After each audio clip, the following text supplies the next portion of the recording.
experience of, from an auricular perspective, especially in induction. So like if somebody is a little bit overdue and they want to have the baby before they have to be induced chemically. This is the approach that I usually will take. I think of it as three different elements, and one is hormonal. And so the hormonal element that I focus on is treating a point for oxytocin. One of the uses is to help with lactation, but another use is that it's a relaxing hormone that is present in the birthing process. So if you treat the oxytocin point, of course, again, if it's active, but typically it will be active in this case. If you have someone who's ready to give birth, by treating it, you're going to balance the system, the hormonal system that is regulating the release of oxytocin, which is really helpful. On the same page, 137, is a point called gonadotropin.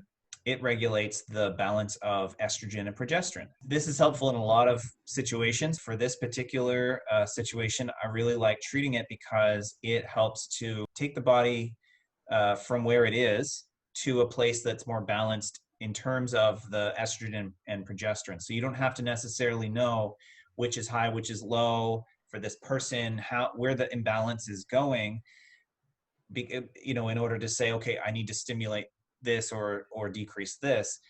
All you need to do is stimulate the gonadotropin point. The hormonal system sorts it out for itself. So what you're doing is you're encouraging a rebalancing. Again, if it's active, right? Those are a couple points that I think are really key in the hormonal side of things for that. The other, of course, is treating the actual uterus area. Treating the actual uterus area, again, helps a balancing of that organ system so that it's more prepared to perform the task that it's about to perform. The uterus is a large area, and you have, as you can see, these little hooks on the ear just are kind of showing that you're pulling back the helix so that you can expose. It's kind of underneath the helix. Now, one thing you should know is that the ear is a current map, meaning if the organ system that you're looking for is physically larger at that time, the place on the ear will also get larger. Okay, so if you have somebody who has liver cirrhosis and their liver is twice the size of a normal liver, that's going to reflect on how much space it's taking up on the ear.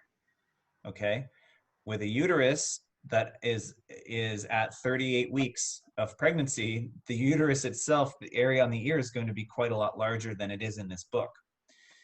Okay, so you want to look around that area and then see where there is an active point. There might be one or two active points.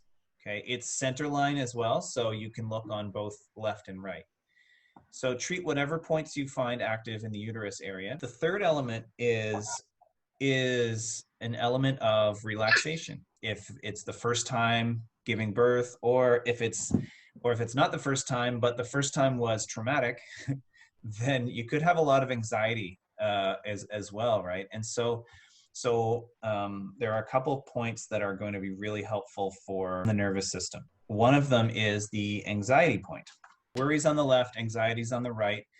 That is on a right-handed person, and they're both in silver, though you'll find them in silver. I would just treat one, and I would check to see which one is active.